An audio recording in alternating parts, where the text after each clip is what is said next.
also had the full force of the federal government through the Department of Justice targeting and coming down on them. And they're going to see, oh, but you can slide in a provision in here for United States senators? Like, it is beside my comprehension that this got put in the bill. And it's why people have such a low opinion of this town. Couldn't see fit to ask us a single question, engage in a debate. Where y'all been, bro? You've been out for 7 weeks. You don't have the time to have a back and forth? I am torn also, the gentleman from Georgia, because we need to fund the government and we need to get this passed. And I'm trying to figure out what we can do to force the Senate's hand to say you're going to repeal this provision and fix it. That's your plan. Repeal and displace tens of millions of people. That's the Republican plan. $1 million jackpot provision is one of the most blatantly corrupt provisions for political self-dealing and plunder of public resources ever proposed in the United States Congress. Share the concerns of the gentleman from Georgia.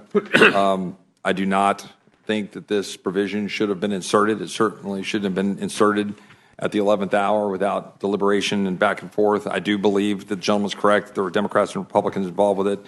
But I think there's going to be a lot of people, if they look and understand this, are going to see it as self-serving, self-dealing kind of stuff. And I don't think that's right. And I understand that I think some of the motivations were to try to target a DOJ that I think was fairly obviously abusing its authority and targeting United States senators, separation of powers concerns, all the things. We can debate all that. But, we think it was pretty egregious. So I have no problem with the prospect of going after and trying to empower, even through private right of action, a way to go, because we do it in other contexts, consent decrees and other things. But the retroactive, potential to have dollars going to United States senators, when we've got American citizens, whether it was J6ers, whether it was people from the FACE Act, whether it was others that have also had the full force of the federal government through the Department of Justice targeting and coming down on them, and they're going to see, oh, but you can slide in a provision in here for United States senators? Like, it is beside my comprehension that this got put in the bill. And it's why people have such a low opinion of this town. I am torn also, the gentleman from Georgia, because we need to fund the government and we need to get this passed.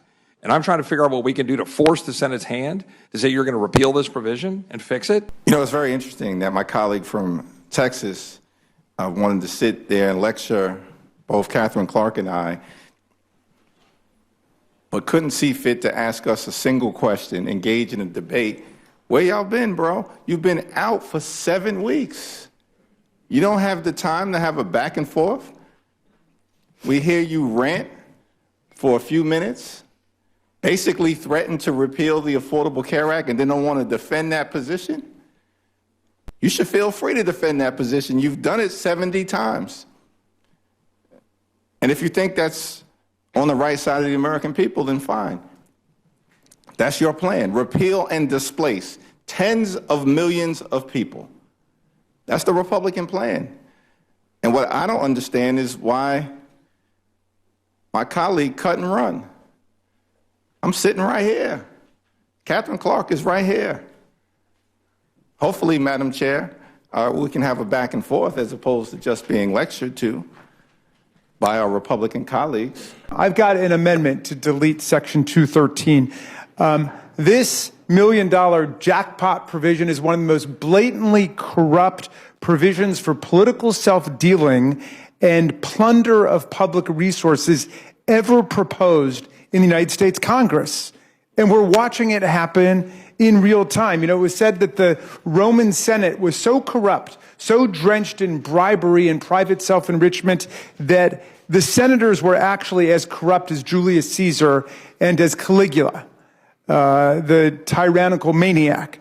I don't know if the Republicans in the Senate today are as corrupt as Donald Trump, but they're on the path, and they're right behind him. The current situation with respect to health care exists entirely by record of vote and record of policies as a result of my Democrat colleagues putting forward the policies that the American people are having to live under.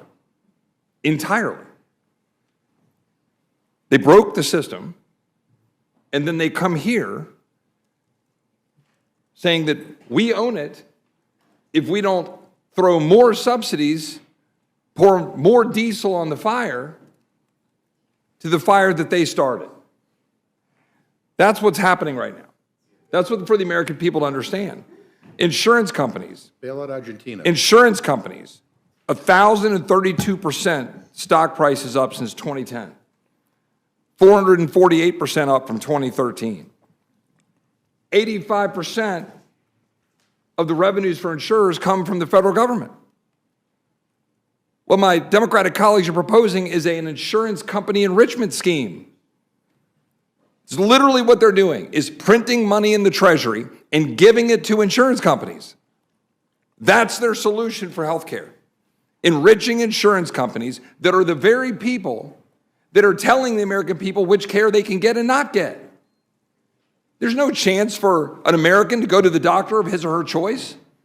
There's no chance for them to go get care. There was no chance for my constituent who lives near Fredericksburg, Texas, to go to MD Anderson to get care because she's on Obamacare, which can't go to MD Anderson. And if the cancer that I had when I went to MD Anderson came back and I'm on Obamacare as a member of Congress, I couldn't go to MD Anderson because of the situation that my Democratic colleagues have put the American people in. Going around and preening that you're somehow caring for people more by giving them coverage for care that doesn't actually provide them care. While insurance companies get rich. $35 billion in subsidies in 2024 for people who didn't even use their plan.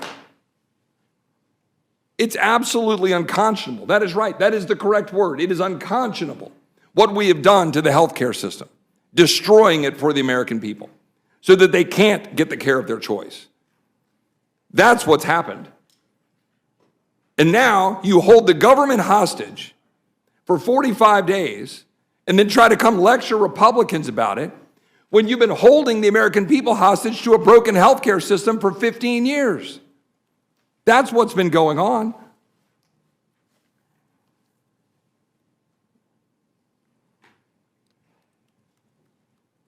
The fact is, Madam Chairman or Chairwoman, we are here today trying to proceed with, I think, reason, with 3 appropriations bills combined with a continuing resolution through January.